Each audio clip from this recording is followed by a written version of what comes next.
Boa noite, pessoal. Seguindo aí a linha das análises de artigos do curso de pós-graduação e mestrado em Ciência da Computação da UEM. Para essa semana, eu fiquei com o artigo Perceptions of Technical Debt and its Management Activities, a Survey of Software Practitioners. Esse survey ele foi enviado ele ocorreu durante determinado período de tempo, tá? Quase todas as pessoas aqui que estão envolvidas nesse survey são daqui do Brasil, mas as respostas dele foram angariadas ali em 5 países diferentes, tá? No finalzinho eu vou falar quais são. Aqui na introdução do artigo eles relatam ali um pouco sobre o débito técnico, a forma que você pode fazer o manejo desse débito técnico, né, dentro das empresas. Os participantes, né, foram 120 participantes de 86 organizações diferentes em 5 países diferentes também. Na introdução eles falam um pouquinho sobre como que é o débito técnico, algumas informações a mais ali, bem construído. E depois eles entram aqui no background, né, para você ter um pouco de ideia sobre alguns fundamentos ali de débito técnico e quais são alguns tipos de débito técnico. Achei bem interessante essa parte, eu queria destacar aqui um pouco como que às vezes esse tipo de caso não chega na indústria, né? A gente passou por eu na minha carreira ali enquanto desenvolvedor passei por vários pontos aqui que eu identifico como débitos técnicos, mas que a gente não tem ali o respaldo da academia, que seria bem interessante para você conseguir até com o seu chefe, com o seu líder, passar algum feedback ou de como que você pode estar vendo aquelas situações, né?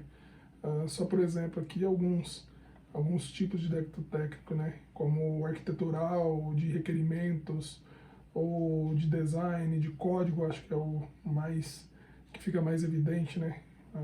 De testes, construção, infra, versionamento. Então às vezes a gente no dia a dia acaba misturando todos esses como sendo apenas débito técnico, né? Mas você pode particionar e direcionar isso aqui para ter diferentes ações dentro da equipe. Eu acho que foi bem interessante eu ler essa parte aqui porque abrangiu um pouco mais a cabeça em como que eu posso estar utilizando isso no dia a dia e como que eu posso dar ênfase em alguns mais do que outros, né?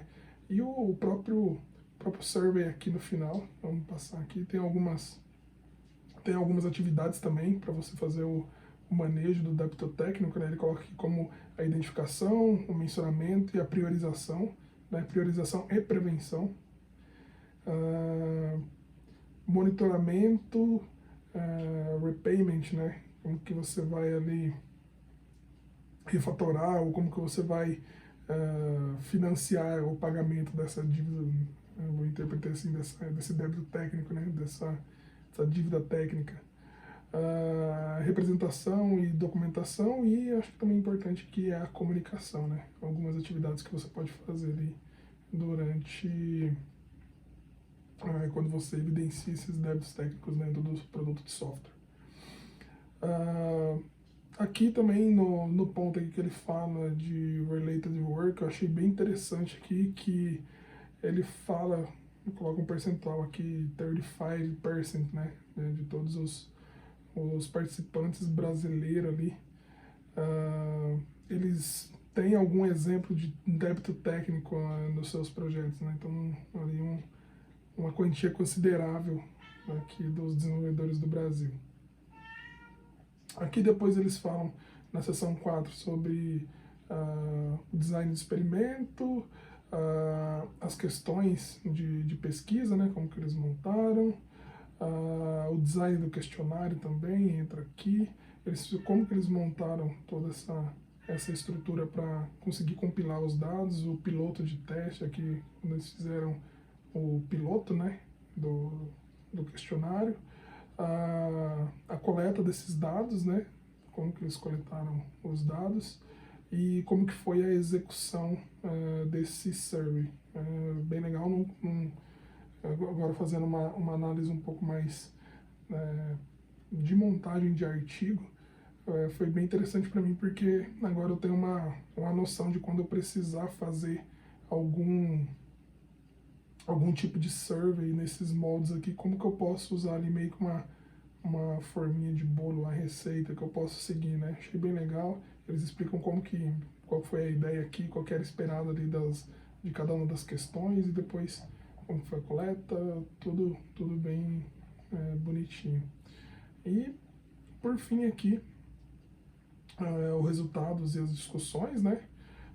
Algumas caracterizações que eles colocam, então é bem legal também isso aqui, eu achei bem interessante porque eles colocam um perfil das pessoas que responderam, um perfil das organizações e um perfil dos projetos das pessoas que trabalham ali, então tá bem explicado isso daqui. Um overall dos aspectos de débito técnico, né? E alguns pontos aqui que aqui acho que mais é para confirmar, né, o que a gente já vê na indústria, que trabalha na indústria, ele sabe que algumas métricas que a gente consegue extrair por meio de ferramentas, como o Sonar, né, que a gente pode ver de débito técnico, ele já aponta para a gente ali quando a gente gera um build e sobe para ele fazer uma análise ali dos dados, né, como o código duplicado, complexidade de código, a qualidade do código, ele ranqueia, né, então isso aqui também, por meio da compilação das respostas, ficou aqui bem perceptível. O design, que a parte do design, code smells, né, como que tá quando você vai fazendo o código e não segue alguns tipos de padrões, a gente fala que o código cheira, né, e geralmente não cheira muito bem. Então isso que foi bem legal também, de ter mais essa confirmação, né.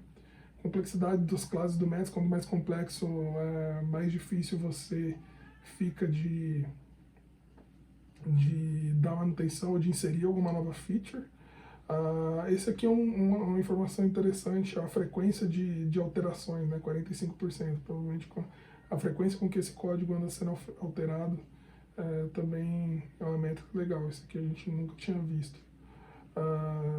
Testes, né, cobertura de testes, a especificação dos testes, bem legal também, algum número aqui expressivo. Arquitetura e os requerimentos ali. Então aí aqui pro final, sobre o manejamento do débito técnico, né, as atividades lá que ele coloca de identificação. Depois aqui a gente tem bem legal também os gráficos, né, com as respostas ali. Foi dividido em cinco níveis de importância para os tipos de débito técnico ali. Então, de 1 a 5, qual que seria ali a nível de importância para o design, para a arquitetura, para testes e até para os defeitos aqui no final. Só um ponto que chamou para mim assim, a atenção é que na maioria de todos os tipos, né, de débito técnico, somente um que assim, não teve aquela ficada em cima do muro, que seria o nível 3 aqui, né, que foi pro de código, que a maioria aqui, para o nível aqui 40 com 45 com, sei lá, 50, deu 90, 45, 50, 95 pessoas aqui, mais ou menos, deve ser, votaram com um nível 4 ou 5, né?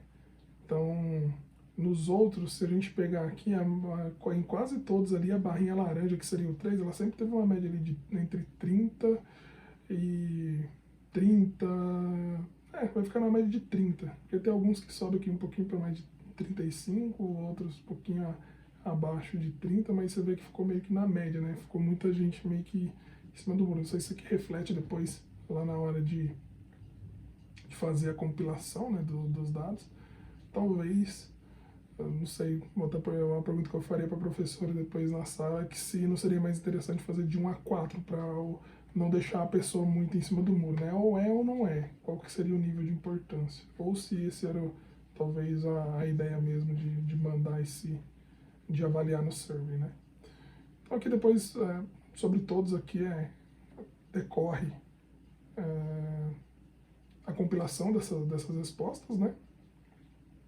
Algumas soluções, é legal que eles colocam algumas solutions, né? Para o TDM Activities, para as atividades de gerenciamento de débito técnico, né? E aqui a gente tem aqui para o final, na figura 4. Achei bem interessante que eles também conseguiram mensurar as causas de ocorrências desses débitos técnicos, né? E aqui o que ficou mais disparado, né, foi a pressão, né, o tempo de pressão, seria a pressão que o time sofre para soltar algumas funcionalidades, é o famoso ali time to market, né? Vejo que isso aqui em software a gente sempre está atrasado em relação ao tempo para soltar. E às vezes a qualidade ou a forma ou a estrutura é sacrificada em virtude de ter o produto rodando nos clientes. Eu vejo que talvez isso aqui seja um calcanhar de Aquiles de talvez toda a indústria, né? Visto que a gente viu aqui, todo lugar que a gente vai, que a gente conversa, que a gente tem ali de contato, sempre esse tempo para soltar a implementação, para soltar funcionalidade, para soltar o produto, sempre vai ser menor do que a gente gostaria para tentar entregar alguma coisa com mais qualidade. Aí, por fim aqui, algumas validações e as considerações finais. Bem legal, gostei do trabalho. Vou estar marcado aqui na minha lista. Acho que além da experiência como mestrado, vai me dar muitos insumos para levar algumas discussões também para a mesa com os líderes e como que a gente pode analisar. Um ponto assim, pessoal que eu achei interessante, que muitas coisas aqui, às vezes, como que é o ser humano, né? Às vezes a gente, de forma empírica, sem nem conhecer o que tem já alguma coisa por detrás, a gente vai colocando algumas coisas em produção. Por exemplo, aqui, ó, nesses últimos meses eu andei trabalhando bastante com o Sonar. Então, geralmente toda versão que a gente gera, eu rodo um pipeline para ele buildar e dar uma resposta para a gente de como que está a saúde do nosso código. E basicamente seria aqui um monitoramento de uma dessas atividades aqui que o TDM prega, né? Mas a gente faz sem nem saber que existe isso, que a gente poderia usar como apoio até para justificar, às vezes, para um chefe que seria interessante colocar isso, né? Então, eu tô achando muito bacana de conseguir fazer links do que a gente aprende na academia e levar para o mercado. Beleza, pessoal? Bom, o vídeo de hoje é esse. Obrigado e até amanhã.